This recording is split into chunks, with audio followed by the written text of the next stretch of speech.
Assalamu alaikum, dear friends. Welcome to the Appraiser English Educational Academy. Dear students, today we will discuss active and passive voice of indefinite tenses. Before moving toward the rules of how to change the active voice into passive voice sentence, we will discuss what is active voice. Active voice means that a sentence has a subject that acts upon its verb. Active voice sentence में एक subject होता है या फिर doer होता है जो कि एक्शन परफॉर्म कर रहा होता है। एक्टिव वॉइस सेंटेंस का सेंटेंस स्ट्रक्चर कुछ इस तरह का होता है। You have to write the subject first and after that you will write helping verb, main verb and the object. Object sentence के एंड में आता है इन एक्टिव वॉइस सेंटेंस और subject at the start of the sentence आता है। Let's see an example. I make a cake. Now students, look at this. There is the subject I that is in the start of the sentence. उसके बाद हमारा helping verb यहाँ पे missing है. क्यों? Because this is the present indefinite tense. Active voice of present indefinite tense के rules में क्या है कि जब हम उसका positive sentence बना रहे होते हैं तो उसमें हम helping verb use नहीं करते, हम उसके नेगेटिव सेंटेंस और इंटरगेटिव सेंटेंस में हेल्पिंग वर्ब यूज़ करते हैं, इसलिए यहाँ पे हेल्पिंग वर्ब मिसिंग है और उसके सब्जेक्ट के डायरेक्ट बाद आ गया है main verb. I make a cake and में आ जाता है हमारा object. Let's see another example of past indefinite tense. Past indefinite tense के भी पॉजिटिव सेंटेंस में हम हेल्पिंग वर्ब यूज़ नहीं करते, सो हमारा सब्जेक्ट होएगा, then main verb and at the end we will write object.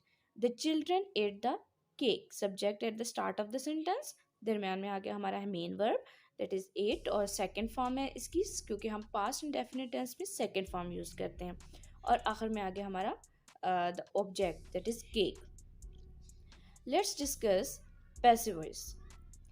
Passive voice is used when we want to emphasize the action and the object of a sentence rather than the subject. अगर हम किसी sentence में verb को या जो भी उसमें action perform हो रहा है उसको और जो उसमें ऑब्जेक्ट है उस पर एम्फोसाइज करना चाह रहे हैं, उस पर स्ट्रेस देना चाह रहे हैं, तो हम उस सेंटेंस को पैसिव वॉइस स्ट्रक्चर में लिखते हैं और उसमें सब्जेक्ट को eight the end of the sentence लिखा जाता है। For example the sentence structure would be like this. You will write object first, then helping verb, then main verb और end में subject आएगा। You can see here the example, a cake is made by me. Now students, cake is the object जो कि start में आ गया है, subject और object की position change हो गई है। हमारा जो ऑब्जेक्ट है जो कि एंड में था पिछले सेंटेंस में वो यहाँ पे स्टार्ट में आ गया, उसके बाद हम हेल्पिंग वर्ब लिखेंगे। अब ये क्योंकि प्रेजेंट डेफिनिट टेंस है तो हमारा हेल्पिंग वर्ब इसके लिए होगा इज़। उसके बाद हम लिखेंगे मेन वर्ब, यहाँ पे थर्ड फॉर्म यूज़ होगी और एट द एंड हम लिखेंगे इसका जो सब्जेक्ट था with addition of by. By लिखने के बाद हम सब्जेक्ट लिखेंगे। Then another example, the cake is eaten by the children. Another one, the house was built in 1947 by my grandfather. Many people's lives were saved by the volunteers. So these are some examples of passive voice. Now you can see this one. She has been kidnapped. Now in this example you can see there is no subject at the end of the sentence. By whom यहाँ पे mention नहीं है। She has been kidnapped by home, ये mention नहीं है कि उसे किसने किडनैप किया। समटाइम्स हम जो एंड वाला पार्ट है अगर उस पर एम्फोसाइज नहीं करना चाह रहे अकॉर्डिंग टू द कॉन्टेक्स्ट, हमें उस पर एम्फोसाइज स्ट्रेस नहीं देना तो हम उस पार्ट को स्किप कर सकते हैं। Now let's discuss some rules.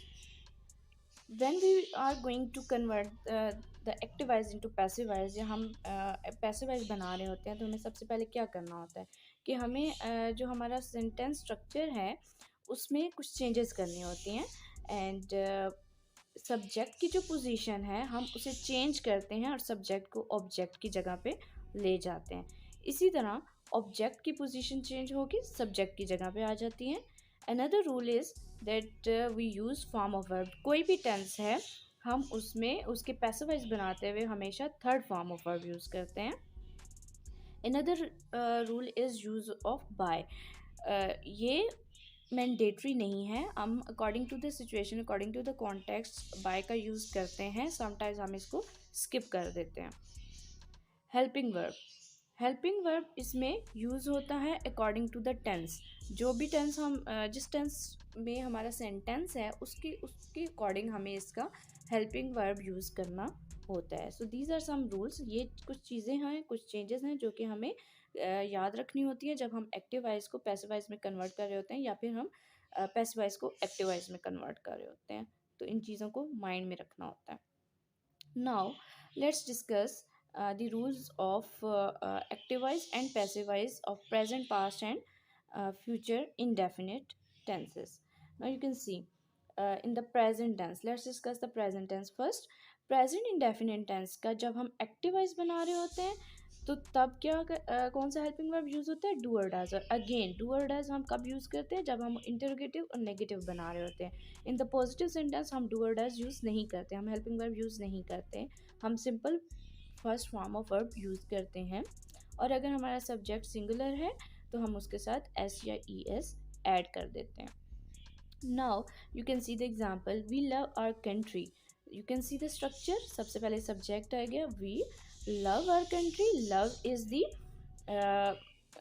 Main verb और इसकी फर्स्ट फॉर्म हमने यूज़ की. एंड देन आवर कंट्री कि हम अपने कंट्री से प्यार करते हैं. So this is the active voice of present definite tense. अब इसी सेंटेंस को अगर हम पैसिव वाइज में कन्वर्ट करना चाहते हैं, प्रेजेंट इंडेफिनेट टेंस के का स्ट्रक्चर चेंज हो जाता है जब हम उसे पैसिव वाइज सेंटेंस में चेंज करने लगते हैं.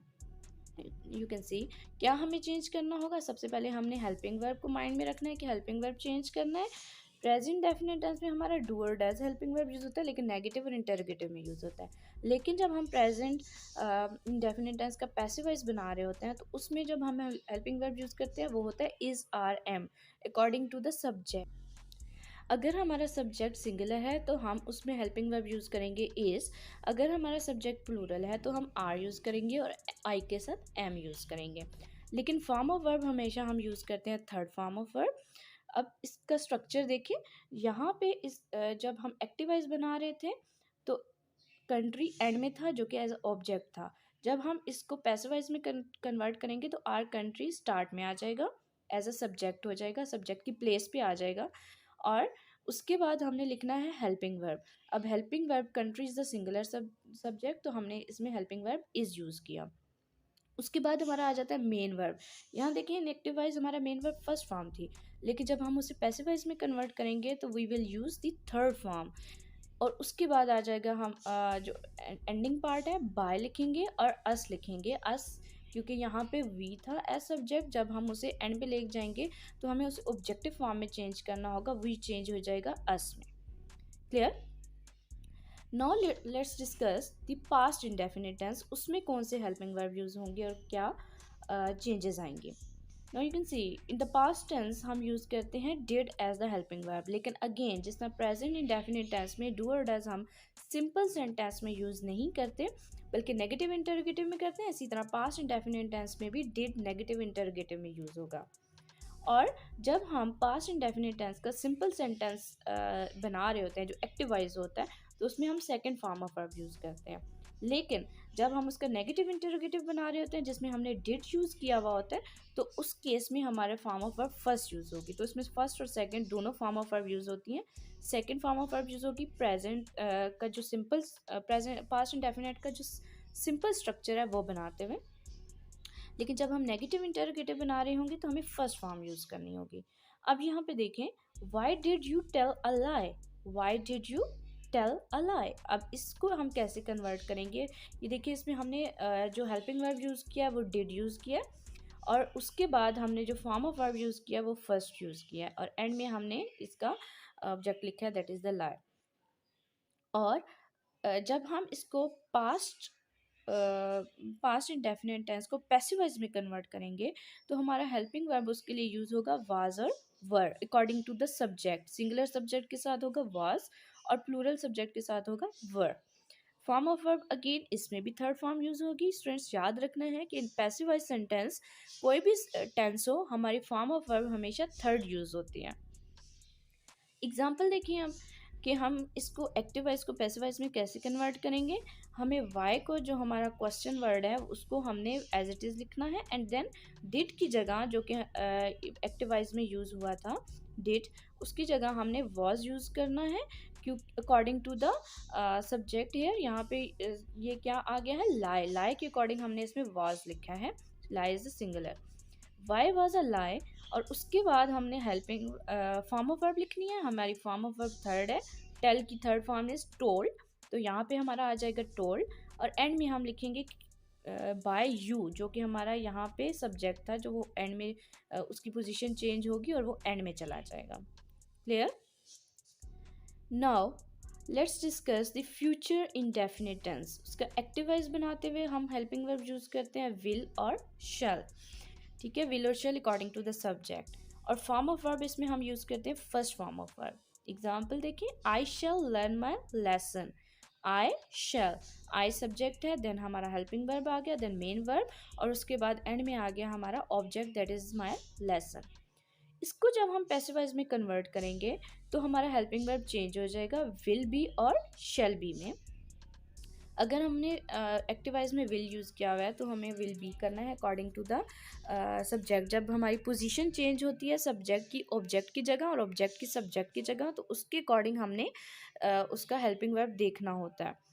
देन हम इसमें again third form of verb use करेंगे, और इसका सेंटेंस स्ट्रक्चर कैसा हो जाएगा, that in the active voice my lesson is eight the end of the sentence. तो जब हम इसे पैसिव वॉइस में करेंगे कन्वर्ट, तो we will write my lesson at the start of the sentence. My lesson is the singular subject यहाँ, तो हमने यहाँ पे क्या यूज़ किया, विल। विल के साथ हमारा आएगा विल बी, और थर्ड फॉर्म लर्न की थर्ड फॉर्म लर्न, और एंड में आ जाएगा बाय मी। ठीक है, एंड पार्ट जो कि ऑब्जेक्टिव फॉर्म हो जाएगी आई की ऑब्जेक्टिव फॉर्म इज मी। आई को कन्वर्ट करेंगे हम मी में। Clear? I hope this video will be helpful for you. Please tell me in the comment section, and please like, share and subscribe to my channel. Thank you.